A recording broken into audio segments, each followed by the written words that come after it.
Firman Tuhan yang akan kita pelajari hari ini adalah Kristen dicap sebagai sekte. Jika kita melihat sejarah gereja awal, muncullah suatu pertanyaan dalam hati kita. Kenapa kita sekarang harus menderita pada zaman Roh Kudus ini? Kenapa semua gereja di dunia ini memandang gereja kita dengan sudut pandang yang bengkok? Dengan pertanyaan ini, mari kita meluangkan waktu untuk memastikan bahwa kebenaran yang kita miliki adalah kebenaran yang sesungguhnya. Mari kita baca Kisah Para Rasul pasal 24 ayat 1. 5 hari kemudian datanglah imam besar Ananias bersama-sama dengan beberapa orang tua-tua dan seorang pengacara bernama Tertulus. Mereka menghadap wali negeri dan menyampaikan dakwaan mereka terhadap Paulus. Paulus dipanggil menghadap dan Tertulus mulai mendakwa dia, katanya, "Felix yang mulia, oleh usahamu kami terus-menerus menikmati kesejahteraan, dan oleh kebijaksanaanmu banyak sekali perbaikan yang telah terlaksana untuk bangsa kami. Semuanya itu senantiasa dan di mana-mana kami sambut dengan sangat berterima kasih. Akan tetapi supaya jangan terlalu banyak menghabiskan waktumu, aku minta supaya engkau mendengarkan kami sebentar dengan kemurahan hatimu yang terkenal itu. Telah nyata kepada kami bahwa orang ini adalah penyakit sampar, seorang yang menimbulkan kekacauan di antara semua orang Yahudi di seluruh dunia yang beradab, dan bahwa ia adalah seorang tokoh dari sekte orang Nasrani."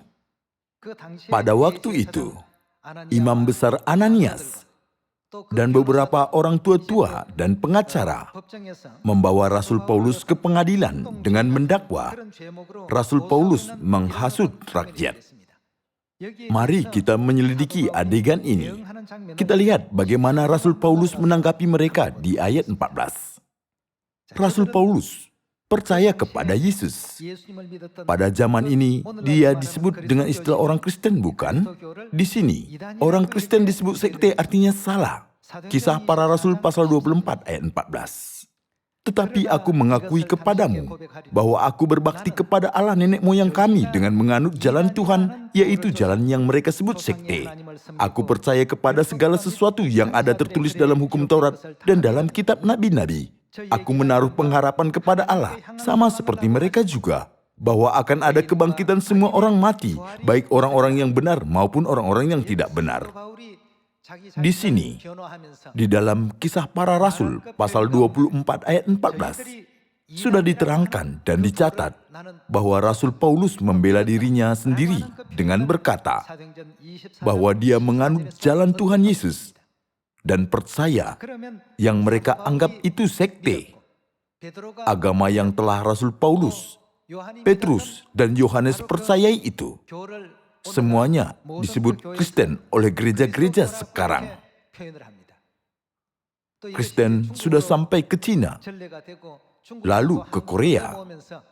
Di Korea, Kristen itu diucapkan sebagai Gidokgyo. Pada kekristenan awal, Kristen dipandang sebagai sebuah sekte yang salah dan yang sesat di mata para pemeluk agama Yahudi yang sudah percaya kepada Tuhan Yehova dan Taurat, yang berkuasa luas atas rakyat pada zaman itu. Sebaliknya, sekarang ini, bagaimanakah penilaian semua gereja atas iman dari Rasul Paulus, Petrus, Yohanes, dan semua rasul-rasul yang mempercayai Yesus yang sudah dipandang sebagai sekte yang salah pada zaman itu? Apakah mereka berkata bahwa para rasul percaya sekte yang salah? Sekarang, pada zaman Roh Kudus ini, kita yakin mereka percaya kepada kebenaran, bukan? Menurut saudara-saudari, apakah imam-imam besar atau orang tua-tua yang sudah mendakwa Rasul Paulus pada waktu itu sudah masuk ke dalam surga? Atau Rasul Paulus yang sudah didakwa sebagai seorang sesat itu orang yang masuk ke surga? Yang mana? Pertanyaanku itu sangatlah gampang. Tetapi pada saat kekristenan awal, Kristen dipandang sebagai ajaran yang sesat di mata para pemeluk agama Yahudi yang sudah percaya kepada Tuhan Yehova dan Taurat, yang berkuasa luas atas rakyat pada zaman itu. Jika begitu, apakah kekristenan menyangkal segala kepercayaan dari agama Yahudi itu? Tidak. Orang Kristen percaya Adam, Hawa, Abraham, dan sebagainya. Kristen berasal dari iman yang sama, tetapi ada sesuatu hal yang berbeda di antara mereka. Jika begitu, apakah perbedaannya yang membuat orang Yahudi mencap mereka sebagai ajaran sesat dan menolak mereka? Kita justru perlu tahu tentang hal ini pada zaman ini. Tahun pekerjaan penebusan Tuhan dibagi menjadi 3 zaman. Zaman Bapa, zaman Anak, dan zaman Roh Kudus, bukan? Pada zaman Bapa, agama yang percaya kepada Tuhan Yehova adalah agama Yahudi. Pada zaman Anak, agama yang percaya kepada Yesus Kristus adalah Kristen. Kita bisa memastikan fakta bahwa pada akhir zaman ini, kita sedang mengalami penderitaan dan kesulitan yang sudah dialami kekristenan awal melalui Alkitab. Kalau begitu, apa perbedaan antara agama Yahudi dan Kristen? Apa perbedaan di dalam pengajaran mereka? Hal utama yang membedakan kedua agama itu adalah demikian. Kristen mempercayai Tuhan yang sudah datang sebagai seorang manusia. Tetapi bagaimana dengan agama Yahudi? Mereka menyangkal itu. Inilah perbedaannya. Kekristenan tetap percaya kepada Yesus adalah Tuhan, memiliki kebenaran tentang Tuhan yang telah datang sebagai manusia. Tetapi agama Yahudi percaya bahwa Tuhan tidak bisa datang ke bumi ini dengan rupa manusia. Gagasan ini sudah tertancap dalam benak imam-imam besar dan orang tua-tua yang adalah pemimpin rakyat pada zaman itu. Jika saudara-saudari membaca Yesaya pasal 9 atau Kejadian pasal 18, telah dinubuatkan bahwa Tuhan akan datang ke bumi ini dengan tubuh manusia, dan Tuhan sudah menyatakan dirinya dalam bentuk seorang manusia pada keluarga Abraham. Meskipun demikian, orang Yahudi sungguh-sungguh percaya Tuhan sama sekali tidak bisa tinggal bersama dengan kita. Sebagai seorang manusia, Tuhan bukanlah semacam itu. Jadi mereka memandang sudut pandang yang negatif atas kepercayaan terhadap Tuhan yang datang dengan memakai tubuh manusia dan menganggap yang percaya itu sebagai ajaran sesat. Meskipun kekristenan disebut sebagai ajaran yang sesat, semua orang yang percaya kepada Yesus pada zaman itu telah masuk ke dalam surga. Kepada mereka Yesus telah memberi janji, bukan? Kamu akan makan dan minum semeja dengan aku di dalam kerajaanku, dan kamu akan duduk di atas tahta untuk menghakimi kedua-belah suku bangsa Israel. Dengan kata lain, Yesus Kristus telah memberikan harapan kepada semua orang yang mempercayainya untuk memasuki kerajaan surga. Namun pada zaman itu, nama serendah apakah yang sudah diberikan kepada mereka di dunia manusia? Apakah nama buruk itu? Disebut ajaran sesat. Karena apa? Percaya Tuhan datang sebagai manusia.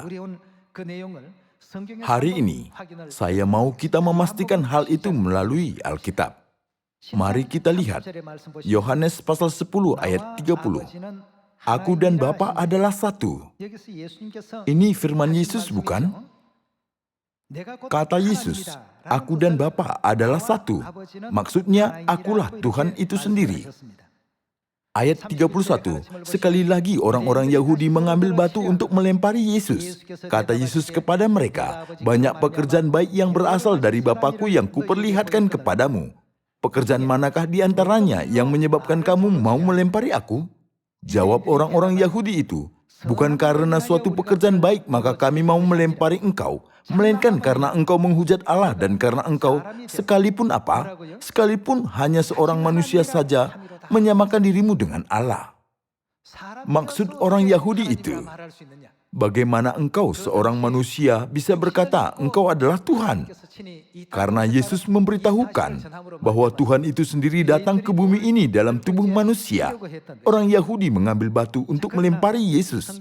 Tetapi ke-66 buku Alkitab mengatakan kepada kita bahwa setiap roh yang tidak mengaku bahwa Yesus Kristus telah datang sebagai manusia adalah roh apa? Roh antikristus. Tuhan sendiri telah bersaksi bahwa Dia datang ke bumi ini dalam tubuh, dan Tuhan membiarkan kita menyadari fakta itu melalui banyak nabi. Yesus telah datang ke bumi ini sesuai nubuat-nubuat dari Alkitab. Namun, hanya karena itu tidak sama dengan pemikiran manusia di bumi ini. Mereka menyebut Yesus dan orang-orang yang percaya kepada Yesus sebagai apa? Ajaran sesat. Pada zaman Roh Kudus ini, zaman Kristus yang datang kedua kali juga, hal-hal ini terjadi berulang lagi kepada semua orang yang menerima Yesus yang datang kedua kali dan yang mengikutinya. Tetapi semua orang kudus gereja awal, seperti Rasul Paulus, Petrus, Yohanes, dan Yakobus, tidak pernah merasa takut menghadapi situasi itu. Karena mereka benar-benar yakin bahwa Tuhan yang mereka percayai adalah Tuhan yang benar. Makanya Kristen awal sangatlah berusaha untuk memberitahukan bahwa Yesus Kristus adalah Tuhan. Mereka fokus untuk membiarkan seluruh bangsa mengetahui Yesus. Sekarang, zaman Roh Kudus di mana kita hidup, Tuhan Bapa tidak datang sendirian. Tapi siapa lagi datang bersama Roh Kudus? Maka kita disebut ajaran sesat, mendengar 2 kali lebih banyak dari sebelumnya, tetapi kita bisa mengatasinya. Karena Roh Kudus Bapa Ansanghong dan pengantin perempuan Yerusalem Baru Ibu Surgawi adalah benar siapa? Tuhan. Di Yohanes pasal 10 ayat 30, dikatakan bahwa Tuhan datang ke bumi ini sebagai seorang manusia. Mari kita lihat 1 Yohanes pasal 4. 1 Yohanes pasal 4 ayat 1. Saudara-saudaraku yang kekasih, janganlah percaya akan setiap roh, tetapi ujilah roh-roh itu, apakah mereka berasal dari Allah. Sebab banyak nabi-nabi palsu yang telah muncul dan pergi ke seluruh dunia. Demikianlah kita mengenal roh Allah. Setiap roh yang mengaku bahwa Yesus Kristus telah datang sebagai manusia, berasal dari siapa? Berasal dari Allah. Dan setiap roh yang tidak mengaku Yesus, tidak berasal dari Allah. Roh itu adalah roh antikristus. Melalui iman yang mengaku bahwa Tuhan telah datang sebagai manusia atau tidak mengakui itu, kita bisa membedakan roh antikristus dan roh Kristus yang benar. Pada zaman kedatangan Yesus Kristus ke bumi ini dengan memakai tubuh manusia, semua orang Yahudi menolak Yesus. Apakah hasil yang mereka dapatkan? Apakah mereka bisa mengambil bagian dalam pesta keselamatan? Mereka sama sekali tidak bisa mengambil bagian dalam keselamatan. Pada zaman ini juga sama. Sekarang, semua gereja Babel menuntut bahwa hanya ada satu Tuhan, Tuhan Bapa. Tetapi, apakah sudah dinubuatkan Alkitab dan nabi-nabi? Di Wahyu pasal 22 sudah dinubuatkan bahwa roh dan pengantin perempuan akan datang ke bumi ini dan memanggil semua manusia untuk memberi hidup kepada mereka. Apakah yang akan terjadi bagi orang-orang yang tidak menjawab panggilan Tuhan Elohim pada zaman Roh Kudus ini? Mereka akan disingkirkan dari keselamatan. Semua anggota keluarga Sion yang menjawab panggilan roh dan pengantin perempuan itu dan yang datang ke sini adalah orang yang benar-benar diberkati. Fakta bahwa Tuhan datang ke bumi ini dengan memakai tubuh manusia merupakan titik balik besar untuk memberi hidup yang kekal dan keselamatan kepada kita. Mari kita pastikan hal ini melalui Filipi pasal 2 ayat 3. Dengan tidak mencari kepentingan sendiri atau puji-pujian yang sia-sia. Sebaliknya, hendaklah dengan rendah hati yang seorang menganggap yang lain lebih utama daripada dirinya sendiri. Dan janganlah tiap-tiap orang hanya memperhatikan kepentingannya sendiri, tetapi kepentingan orang lain juga. Hendaklah kamu dalam hidupmu bersama menaruh pikiran dan perasaan yang terdapat juga dalam Kristus Yesus, yang walaupun dalam rupa siapa? Dalam rupa Allah. Itu maksudnya, Yesus, meskipun dia datang ke bumi ini dengan tubuh manusia, dia adalah Tuhan sendiri. Yesus telah datang ke bumi ini dengan memakai tubuh manusia. Telah disebut seorang anak tukang kayu dari Nazaret, atau anak laki-laki dari Maria dan Yusuf. dan juga telah menerima kritikan dari orang-orang sekampungnya dan tetangganya bahwa tidakkah saudara-saudarinya tinggal bersama dengan kita? Meskipun dia muncul di bumi ini dengan tubuh manusia, siapakah dia? Dia adalah Tuhan sendiri. Inilah perbedaan besar antara agama Yahudi dan agama Kristen. Kalau begitu, apakah perbedaan di antara gereja-gereja yang ada di dalam dunia sekarang yang mengaku sebagai pewaris Kristen dan gereja kebenaran kita? Mereka hanya menceritakan Tuhan Bapa, tetapi kita percaya kepada Tuhan Elohim, Roh dan pengantin perempuan, yaitu Tuhan Bapa dan Tuhan Ibu pada zaman ini. Dari pandangan mereka, mungkin ada banyak hal yang mereka tidak pahami, yang membuat mereka salah mengerti. Tetapi Alkitab dan Tuhan kita mengatakan apa tentang kita? Alkitab dan Tuhan sedang bersaksi bahwa iman kita adalah iman yang benar, bukan? Semua kepercayaan kita itu berasal dari Tuhan. Kita percaya kepada Tuhan Elohim, Roh dan pengantin perempuan yang telah dipersaksikan dalam Alkitab. Kita tidak pernah membuat apa yang tidak ada di dalam Alkitab, atau percaya kepada apa yang tidak ada di dalam Alkitab. Jika kita melakukan begitu, gereja Tuhan kita tidak bisa berlanjut, setidaknya bahkan setahun. Setahun, 6 bulan pun tidak bisa. Karena segalanya berasal dari Tuhan. Tuhan memberi keyakinan kepada kita bahwa kita tidak akan runtuh meskipun ada hujatan atau tantangan apapun di hadapan kita. Sekarang, mari kita kembali ke 2000 tahun yang lalu dan melihat perbedaan terbesar di antara agama Yahudi dan Kristen, yaitu perbedaan antara orang yang percaya bahwa Tuhan telah datang ke bumi ini dengan tubuh manusia dan yang menolak kepercayaan itu. Mari kita lihat Yohanes pasal 1. Yohanes pasal 1 ayat 1. Pada mulanya adalah firman. Firman itu bersama-sama dengan Allah, dan firman itu adalah Allah. Melalui ayat ini kita bisa mengerti bahwa Tuhan disebut dengan firman. Mari kita lihat ayat 14. Menurut Yohanes pasal 1 ayat 1, siapakah firman itu? Tuhan. Lalu Tuhan itu telah menjadi apa? Tuhan telah menjadi manusia. Firman itu telah menjadi manusia dan diam di antara kita. Dan kita telah melihat kemuliaannya, yaitu kemuliaan yang diberikan kepadanya sebagai anak tunggal Bapa, penuh kasih karunia dan kebenaran. Semua pengajaran ini telah ditetapkan sebagai kepercayaan yang mutlak bagi kekristenan awal. Sebaliknya, orang Yahudi yang punya kuasa yang luas atas rakyat pada zaman itu berkata, bagaimana Tuhan bisa datang sebagai manusia? Tidak bisa percaya bahwa Tuhan menjadi seorang manusia. Demikianlah perbedaan yang jelas di antara keduanya. Agama Yahudi percaya bahwa Tuhan harus ada di surga dengan bentuk roh. Dan Kristen percaya bahwa Tuhan pasti bisa datang ke bumi ini, memakai tubuh, dan tinggal bersama-sama dengan kita. Dan ada satu lagi perbedaannya. Agama Yahudi mengajarkan bahwa mereka bisa menerima berkat dan mencapai keselamatan jika mereka menuruti hukum Taurat, hukum di dalam perjanjian lama.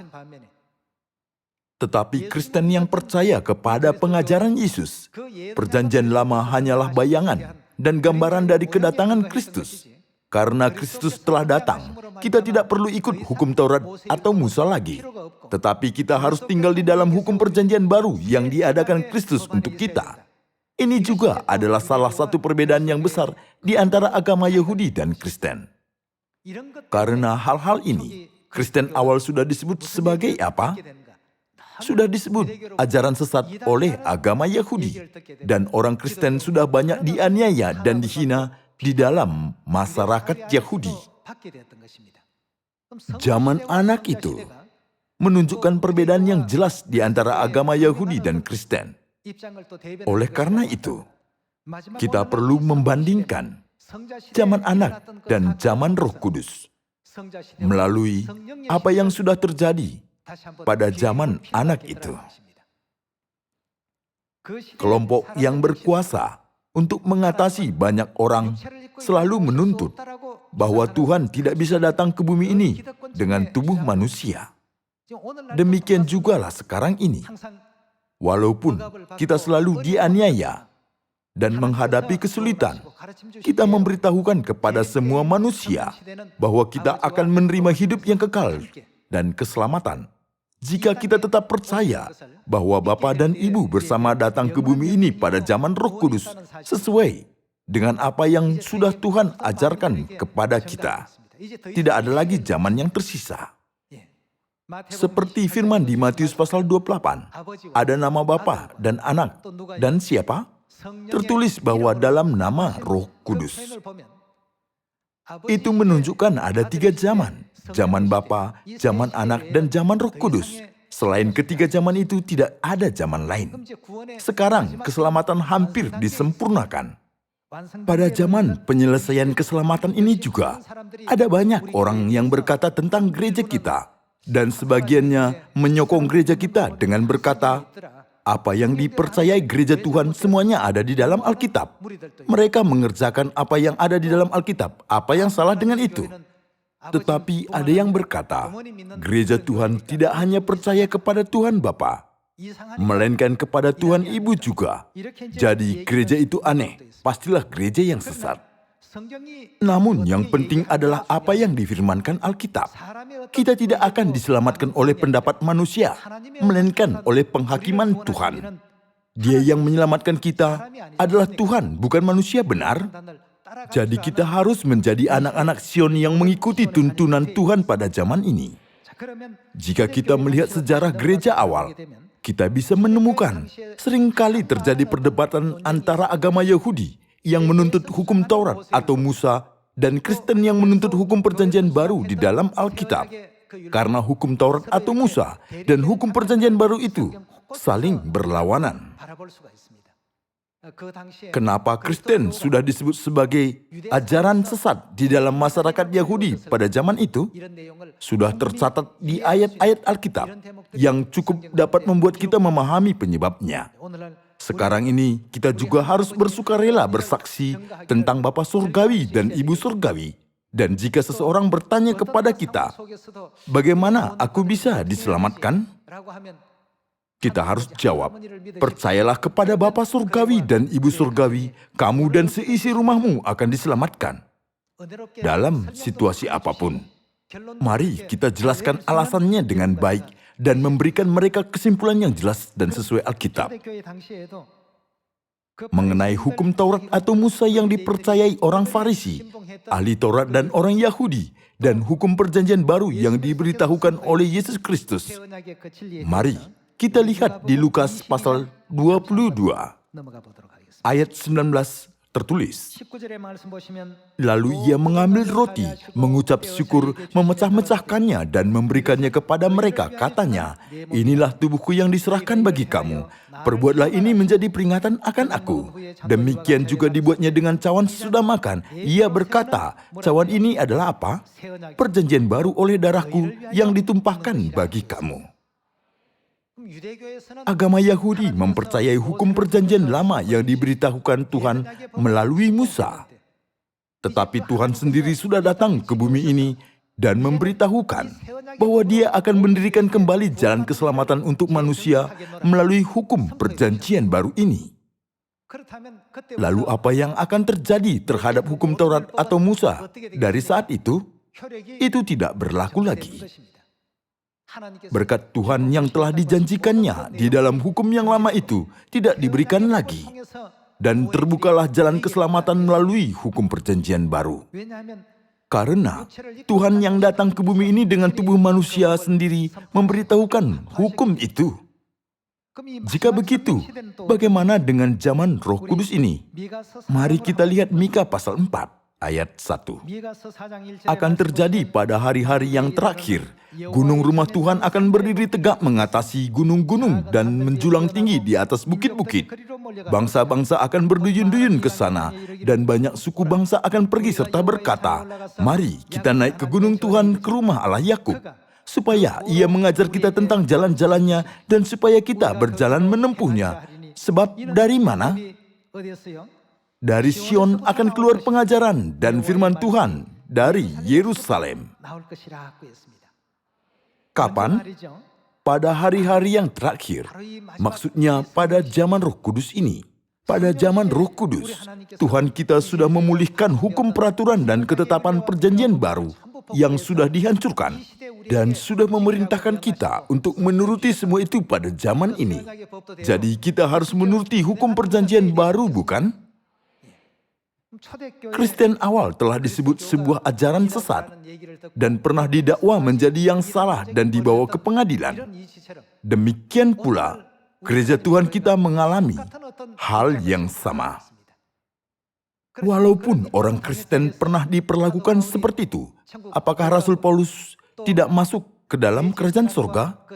Atau apakah imam besar dan orang tua-tua yang mendakwa Paulus sudah masuk ke surga?